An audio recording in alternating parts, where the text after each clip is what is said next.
introduce you to Rabbi Glonkin, who is married to our community in more than one way. So first of all, if you don't know, Rabbi Glonkin is, without a question, the premier halachicist of the Jewish community today. He really is. He's really quite an outstanding figure of the conservative world. And if you were to ask me, and if anyone asks me, who is the top person, who's the top rabbi in Jewish law today? If I wouldn't say Infeld, then I would have to say Glonkin. The first part being a joke, the second part absolutely no joke at all.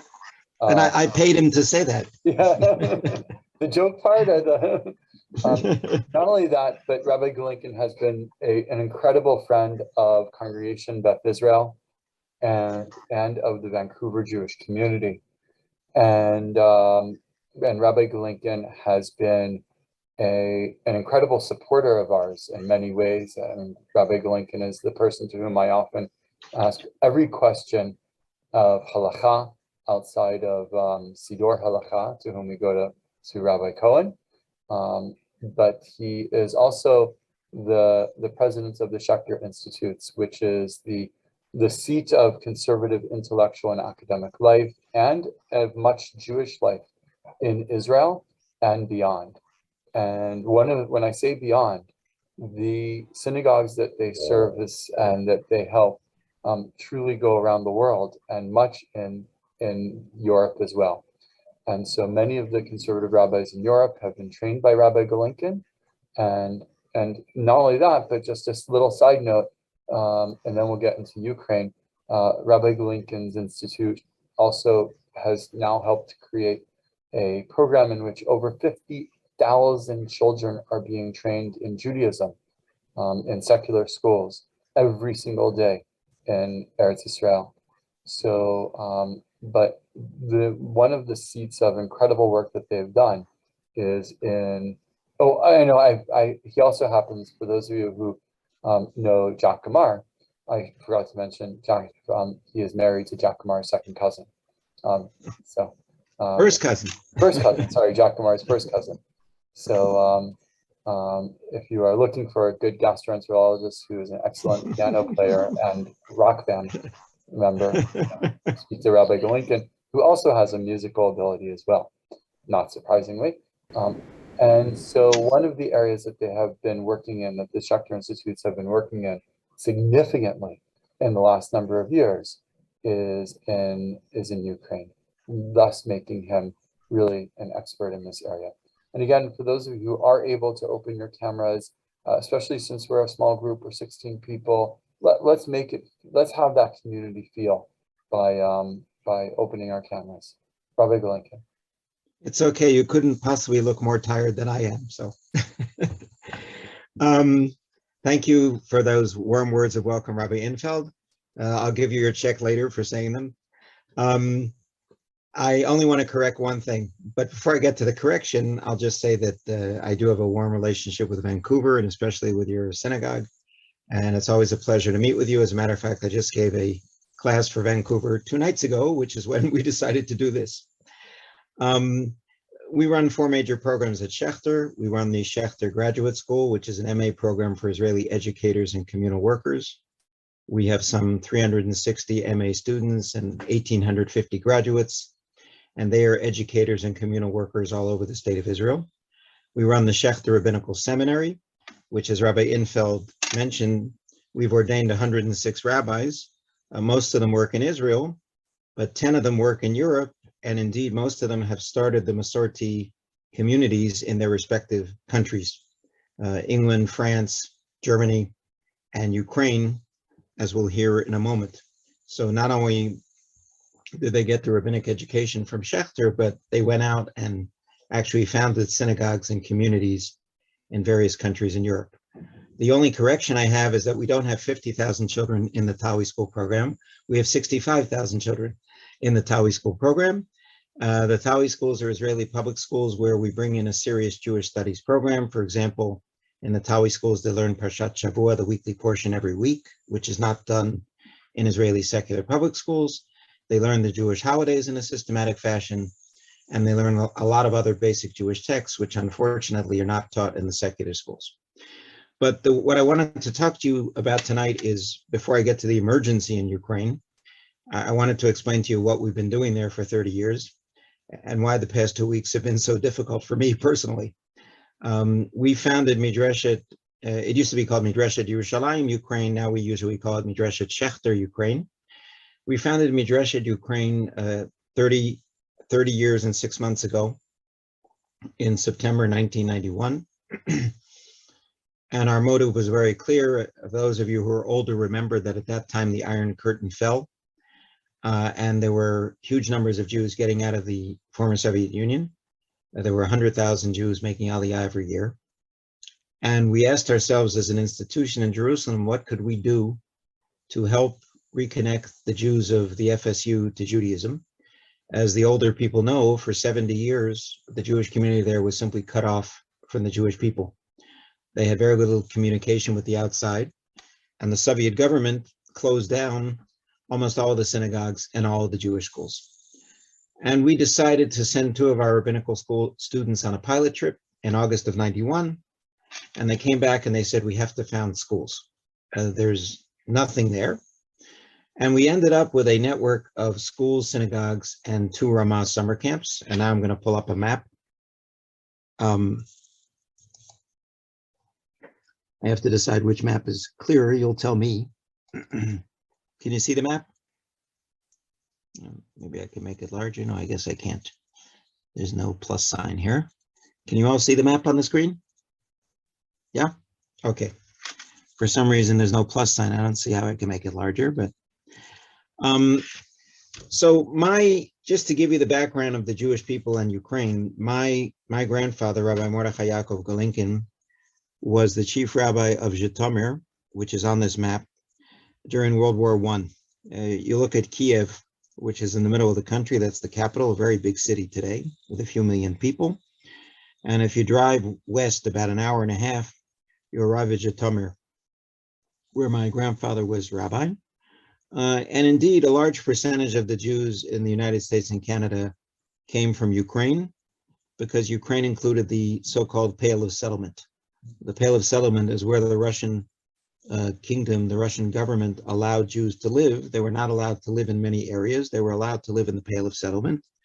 And the Pale of Settlement, I don't have that map here, overlaps with a lot of Ukraine, which means that many Jews throughout the world originally came from Ukraine. And for example, many of the Hasidic dynasties started out in Ukraine, and you hear their names today. And today, it's just a name, but you don't realize it's the name of a place, a specific place in Ukraine. So we began in '91, and we ended up with 4 synagogues and 4 schools. And this is not in chronological order.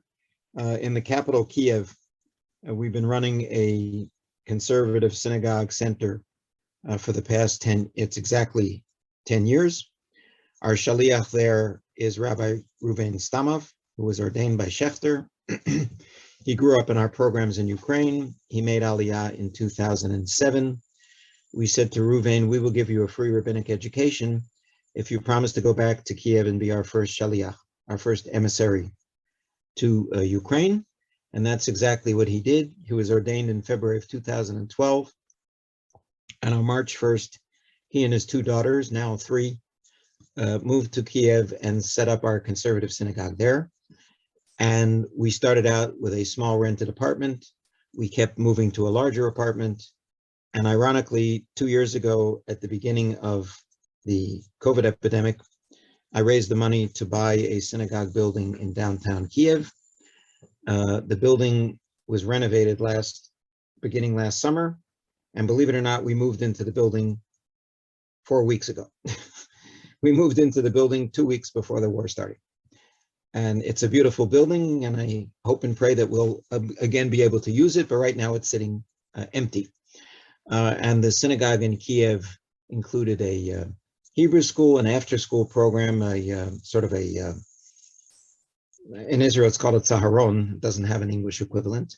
It's an after-school program where kids play when school is over and have educational activities. a Jewish drama club, a Jewish cinema club, an Opan, a Hebrew school. It was a full-service synagogue in Kiev. If you look due east of Kiev, you find the city of Kharkiv. And if you read the news reports, you'll see that sometimes it's spelled Kharkov and sometimes it's spelled Kharkiv. Kharkov is the way the Russians pronounce it, and Kharkiv is the way the Ukrainians pronounce it, like Lvov and Lviv. We started the Kila in Kharkiv. Well, I'll back up a little bit. There's a very good Jewish day school in Kharkiv that was founded some 25 years ago by Dr. Persky, who's now in his 80s. And about 15 years ago, Dr. Persky approached us and he asked us at Midrashet Shechter to adopt the day school in Kharkiv. And we've been helping that day school for years, and the kids every summer come to Camp Ramah, Ukraine. About 2 years ago, right before the pandemic, we started a kihila there. In other words, that it would not just be a school, a day school, but would also have services every Shabbat and for all the Jewish holidays. And that was up and running during the past 2 years, though, of course, the pandemic made it more complicated. So we have both a day school and a synagogue there. And in a minute, I'll tell you where each community is now. The third community, if you go down to the southern end of Ukraine, you arrive at the city of Odessa. As you can see, and let me see if it shows up on the map. Yes, the city of Odessa is in the Black Sea. And if you've been following the news, you saw that the Russians are trying to they captured Kherson, they're trying to capture Melitopol and Odessa. And the reason for that is very simple. They want sea access to Ukraine, and that is the main sea which Ukraine touches. And Odessa is not only, I've never been to Odessa, I've been to Kiev a number of times. Odessa is a beautiful city on the seashore. It's a place where tourists visit, where people go to the beach. And it's also a very famous Jewish city. Ahad Ha'am and Bialik and many other famous Jewish intellectuals in the early 20th century lived in Odessa. It was a center of Hebrew culture and of Yiddish culture. And until a few weeks ago, it also had a large Jewish community. And again, in a moment, I'll tell you where the people are now. And finally, on the almost extreme western end of Ukraine, you have Chernivtsi, which in Jewish literature is always called Chernovitz. And if you've ever read the novels by the famous Holocaust writer, Appel Feld, what's his first name? It's late at night. Avram Appelfeld, famous Holocaust writer who was a survivor. I had the pleasure of knowing him. Appelfeld, when he was a child, he used to visit his grandparents in Chernovitz. And as you can see, Chernovitz is near a number of different countries. It's near the border between Ukraine and Romania. And Chernovitz is one of those cities that they used to joke that every 10 years it moved to a different country. It was a place where countries met. And that's why they spoke German there, and they spoke Yiddish there, and they spoke Russian and Ukrainian. And we've had a synagogue and a school in Chernovitz for the past 30 years. And it's a wonderful synagogue. It never had a rabbi. It has a lay leader named Lev Kleiman, who grew up in our programs in Ukraine. He's now about 35 years old. He started attending Camp Ramah, Ukraine when he was 6. And he's been running the Kila for many years. And it has a Noam youth movement, youth group, and services. And it's a wonderful, warm Jewish community, even though Chernovitz is a much smaller town than Kiev or Kharkov. So this is what we've been doing in Ukraine for the past 30 years. I just want to end by telling you about Camp Ramah, Ukraine. If you look over in the extreme western end of Ukraine, it says Uzhhorod, but in English it's pronounced Uzhgorod. The G and the H switch. And Uzhgorod is near some famous Hasidic centers in that area of Ukraine / Hungary, such as Satmar, and other famous Hasidic centers. And north of Uzhgorod, it's not on this map, it's a tiny little town. We've been running Camp Ramah, Ukraine for many, many years. I had the pleasure of visiting Camp Ramah, Ukraine twice. And this coming summer, we were going to celebrate the 30th anniversary of the Camp Ramah, Ukraine. We bring in kids from all over Ukraine. They come in by train. And just to give you an idea of not only the distance, but the way the Ukrainian train system works, to get from Kharkiv in the east to Camp Ramah in Ukraine in the west,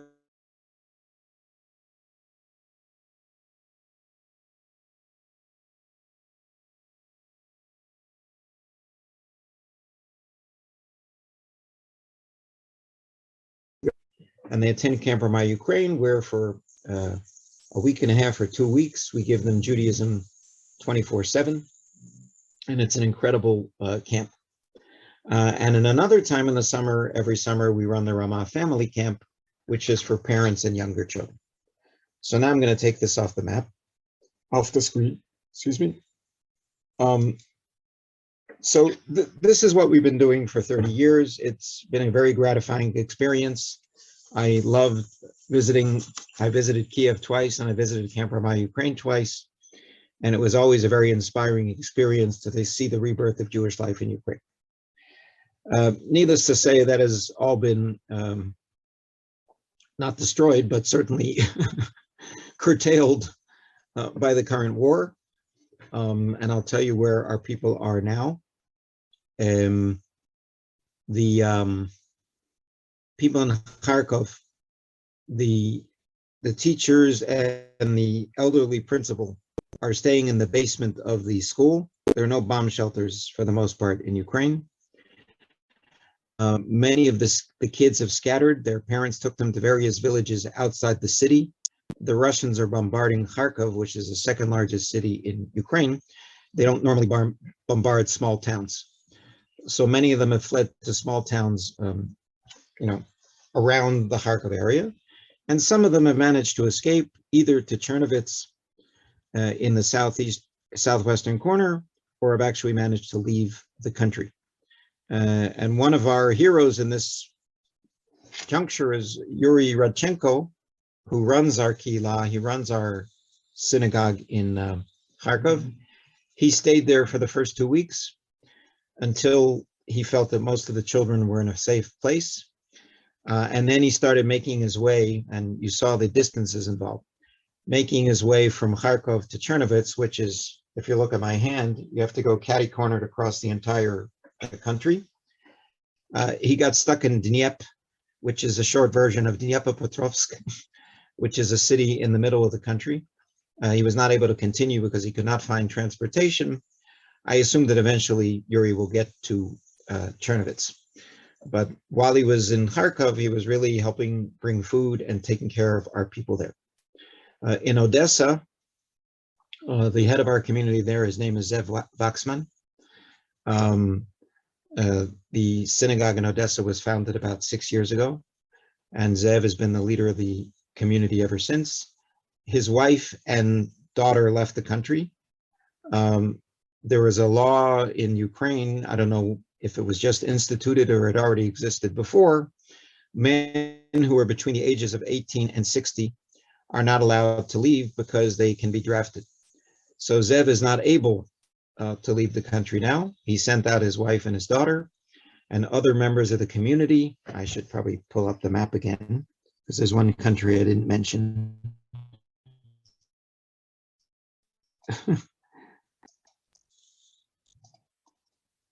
Okay, this is the other map. See if you can see it here. There it is. You see over here in the corner is Moldova. So many of the Jews of Odessa have escaped to Moldova, which is a separate country, which they're also concerned that Russia is going to invade them. But you can see that Odessa is close to Moldova. Many of the Jews of Odessa have escaped to Moldova, including many of the members of our community in Odessa. In Kiev, quite frankly, I've asked this of our staff a few times. I do not know how many of our people are left in Kiev and how many have managed to escape. I do know that some of the members of the community in Kiev were able to get to Chernovitz, and some of them were able to leave the country. But the real hero of this entire episode is Chernovitz. In Chernovitz is not in any immediate danger from Russia because, as you saw, it's very far away from Russia and it's in the south western corner. Chernovitz has become a transit camp. Our synagogue has become a transit camp. Hundreds of people have slept in the synagogue and in apartments that we have rented in the city, and hotel rooms we have rented in the city. And at any given time, there are at least 60 people in Chernovitz, but they're not staying there. They're staying there for a couple of days, and then they're moving on to the Romanian border to get out of the country. And Lev Kleiman and his fellow congregants who are not leaving, they've been taking care of all these people. They give them food. As I said, we've been renting the apartments and the hotel rooms. They've also had services on a regular basis on Shabbat and other occasions. And our Rabbi Stamov from Kiev happened to be in Chernovitz when the war broke out. We were having a leadership conference in Chernovitz, and the leadership conference was originally supposed to be in Kharkov, but because of the tensions in Russia, the leadership conference was in Chernovitz. So the day that the war broke out, which was 2 weeks ago today, many of the leaders of our synagogues were in Chernovitz. So Rabbi Stamov stayed there and was, of course, helping and leading services and so on. Yesterday, he brought his wife and his 3 daughters to Israel. I met them at the airport. And he's going to go back to Ukraine in the near future to Chernovitz to help out as best he can. But he wanted to get his wife and daughters out of the country. The reason that he was able to leave the country is because he has an Israeli passport. If you only have a Ukrainian passport and you're between the ages of 18 and 60 and you are a man, you cannot leave. But he was able to leave because he has an Israeli passport, and he will be going back soon to help our community again. There are 2 other heroes of this story that I'd like to tell you about, and then I want to tell you a few specific stories. The person who runs our network in Ukraine, her name is Rabbi Irena Gritsevskaya. It's a mouthful. You can just call her Rabbi Irena. Rabbi Irena was born and raised in St. Petersburg. She made Aliyah as a teenager. And she was ordained by the Shechter Rabbinical Seminary 3 years ago. And when she was ordained, we asked her to become the new director of Midrashet Ukraine, because not only is she a very good rabbi, she also happens to be a lawyer. And she speaks Hebrew, English, and Russian. So she has many talents. And one of the reasons we were able to buy the building in Kiev is because she is a lawyer. So Rabbi Irena has not slept hardly at all for the past 2 weeks. She told me yesterday when I saw her at the airport when we were meeting Rabbi Stamov that she gets phone calls at 3 o'clock in the morning from people in Ukraine asking her for help.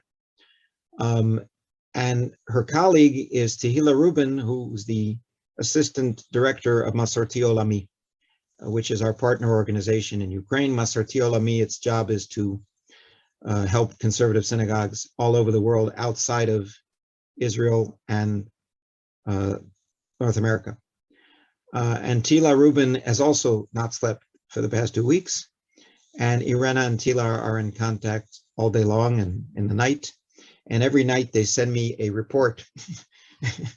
Irena writes in Hebrew, Tila writes in English. They send us a report of what has happened during the previous day. And I'll just tell you a couple of the stories. We got a group of 40 people out of Ukraine through Moldova. Some of them, I don't know all the details, but many of them went through Budapest and Hungary, and many of them are now in Berlin, where there is a thriving conservative synagogue run by our graduate, Rabbi Giza Ederberg. Another group of 40 was taken out by Rabbi Stamov a few days ago, as I mentioned. Some of them continued with Rabbi Stamov to Israel. The rest of them are in Berlin. We also have people who have gone to Budapest. We have people who have gone to Prague.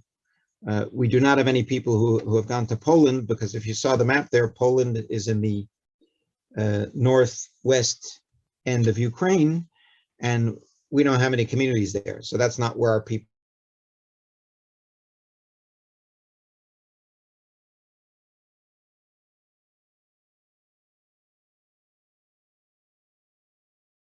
And Zev Waxman sent us pictures yesterday from Odessa. He's stuck in Odessa. He can't leave. He's delivering food to elderly people who are afraid to leave their houses. So really, the people there on the ground are doing amazing things. And it's obviously a very stressful situation for all of us. And our Midrashet network of synagogues, schools, and camps is now the Midrashet Relief Agency, and we're doing whatever we can to help the people there. We started a fundraising campaign basically the day that the war broke out, but really a week and a half ago on Sunday. We sent out emails, and Masarti Alami sent out emails. And so far, we've raised about $250,000. Now, that might sound like a lot of money, but it isn't. We're spending right now $15,000 a week on what we're doing in Ukraine. For example, we're renting apartments and hotel rooms in Chernovitz. The rent is 7,000 euros per week, which is about $8,000 per week. We're providing food to all the people who pass through Chernovitz, which, as I said, is hundreds of people.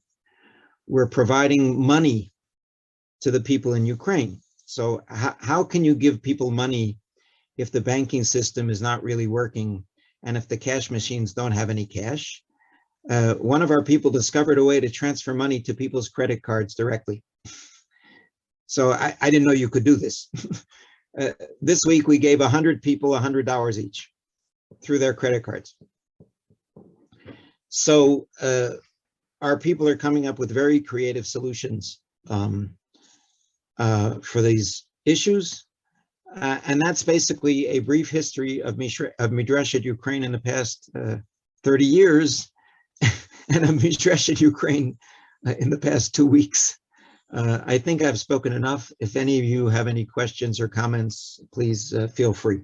Rabbi Glonkin, an excellent question has been asked if you're helping non-Jews as well with housing. Well, basically, most of the people, I asked Irena yesterday that who's been sleeping in our facilities in Chernovitz. It's mostly Jews. I guess the word got out that we're a way station on the way out of the country. It's not just people in our programs. It's all sorts of other Jews that we don't know. Word got out that we're a way station. Most of the people are Jewish, though there are some non-Jews as well. And a funny story that Rabbi Irena wrote to us a few nights ago was that there's also a Chabad house in Chernovitz.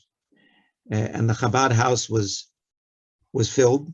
There wasn't enough room for any more people to stay. So Chabad sent people over to our synagogue to sleep on the floor and to eat there. And the Chabad people discovered that we don't bite. They were very impressed by the Hachnasat Orchim, by the welcome that they received in the Chernovitz Aviv Jewish Community Center. But no, we're obviously happy to help non-Jews, though we're not out looking for them, but if anybody asks us for help, we help them.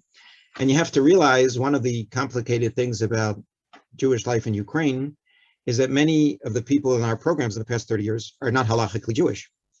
They're Jewish under the law of return, which means that they have a Jewish grandparent. Many of them, according to Jewish law, are not halachically Jewish, which is, of course, why we also have been running a conversion program in Ukraine. And if you want to know why all the people leaving Ukraine are not going to Israel, that is one of the reasons. Many of the people are not halachically Jewish. They may have a Jewish grandparent, but they can't prove it. They don't want to make Aliyah right now. There are all sorts of difficult and complicated situations vis-a-vis Ukrainian Jews. So when you say we're only dealing with Jews in our communities, well, technically many of them are not Jewish. But these are the people that we've been serving for the past 30 years. And this is the result of 70 years of communism and being cut off from the Jewish people from 1917 until 1990. Other questions or comments? Dnepropetrovsk, my wife's family is from there. Yes, Dnepropetrovsk is a famous town in Ukraine. We, as a matter of fact, we were in the process of starting a conservative community there, but it never got off the ground because of COVID. There's a Chabad rabbi there, I think his name is Kamenetsky, who's been working in Dnepropetrovsk for years, and there's a very lively Jewish community there as well. I have three questions. Sure. One is, what do you see as the future of Ukrainian Jewry, period? Or actually, question mark. What do you see as the future of your efforts in Ukraine? Second question. Actually, I have four questions. Number three is, if there's Camp Ramah with camps, like a full-on camp, are we able to use that camp in order to house people? And then in an outlying area? And then the final question is, what can we do to help? Okay, so Camp Ramah, Ukraine, we have never owned a facility. We simply rent a sort of a rustic hotel every summer. We've been there, I think, for almost 20 years. And as a matter, I don't remember the name of the shtetl, but it's actually in a shtetl, in a town that used to have a Jewish community, and there's still a cemetery there and what's left over from the synagogue. So we don't own the facility. We simply rent every summer. Boy, what is the future of the Jewish community in Ukraine? Well, what's the future of Ukraine? This is something we're asking ourselves every day. And this goes back to the monetary situation. We've raised all this money. We have no idea what we're going to be doing with it a month from now, 6 months from now, or a year from now. We may be using it to rebuild Jewish life in Ukraine. We may be using it to house people who have no homes. We may be using it to bring people to Israel. By the way, we've also paid for plane tickets, trains, renting minibuses, you name it. We have no idea what's going to happen. And every few days we get together on Zoom, all of us who are involved in this, and talk about the situation. But we're mostly putting out fires and not talking about the long term, because nobody knows what the long term is. Is this war going to take 2 weeks, a month, a year? Is Russia going to occupy Ukraine? Nobody knows. What's clear is that most of the Ukrainians who have left Ukraine now would like to return to Ukraine. They're waiting for the war to be over and for Mr. Putin to leave. Your guess is as good as mine as to when either of those things are going to happen. All we know is that in the short term, we have to help as many people as we possibly can. I would love to help rebuild Jewish life in Ukraine when this is over, but we have no idea whether that's possible. And people have said to me, aren't you upset? You raised $600,000 to buy and renovate a synagogue in downtown Kiev. Aren't you upset that it's now sitting empty? And I said, no, that's not my concern right now. My concern is to save the lives of our people. We'll worry about the building later. We do know that the building is still standing, but other than that, that is not our main concern right now. Our main concern is to help the people either stay safe or escape. How can you help? The answer is very simple. You can donate money.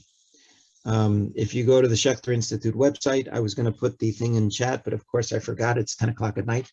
If you write in Google Schechter Institute, you get to our main page. And you'll see there's a donate button there for the Ukraine emergency campaign. And you can donate that's if you can donate in US dollars. Unfortunately, to donate, if you want a tax receipt in Canada, it's much more complicated. And Rabbi Infeld could describe to you how it's done every year. You know what, I did it recently, it wasn't too hard. It's through Mercaz Canada, okay, I think. So we use, no, it's JTS Canada. It's JTS Canada, not Mercaz. If JTS Canada has an office at Camp Ramah In this in particular case, Toronto. in this particular case, we'll make it much more And simple. JTS Canada is, Rabbi Glonkin, if I go can- ahead, Rabbi. In this case, Sure. we'll make it a little more simple. You can just donate right through my discretionary fund for now. Make it very clear that it is for this. And then I will forward the money to Rabbi Glonkin as quickly as possible, so that we avoid the red tape of Right. Toronto. Okay, Right. so if you'd like That would be fantastic, because when it goes through Toronto, it takes a number of months for us to receive the funds. Right. So, So we'll talk about how if to you- get it to you as quickly as possible. Okay, Donate that would through be us great. and we'll send it to you. That would be fantastic. Be very clear that that's what this is for, and of Yeah, course, just write that it's for the Ukraine emergency campaign of the Schechter Institutes, and and to go to my discretionary fund so I can get it to you quickly. right. And as I said, we're using the money to buy food, rent apartments, rent hotel rooms, pay for airplanes, pay for train fare, pay for minibuses, and basically anything else that pops up. There are two And excellent. I was, while I was standing at the airport yesterday waiting for Rabbi Stamov with Rabbi Irena and Tehillah, the entire time the two of them were on the phone. One was on the phone with a hotel in Budapest. The other one was on the phone with a hotel in Berlin. This is all they do all day long and all night long. Just arrange for people to escape. Crimea. There used to be a Jewish community in Crimea. It might still be there. I simply don't know. The town is called Simferopol. Again, you can see it on any map of what used to be Ukraine, now occupied Ukraine. Simferopol had a small Jewish community of about 5,000 people. And one of the reasons I know Simferopol is because Rabbi Stamov, our rabbi in Kiev, was born and raised in Simferopol when it was part of Ukraine.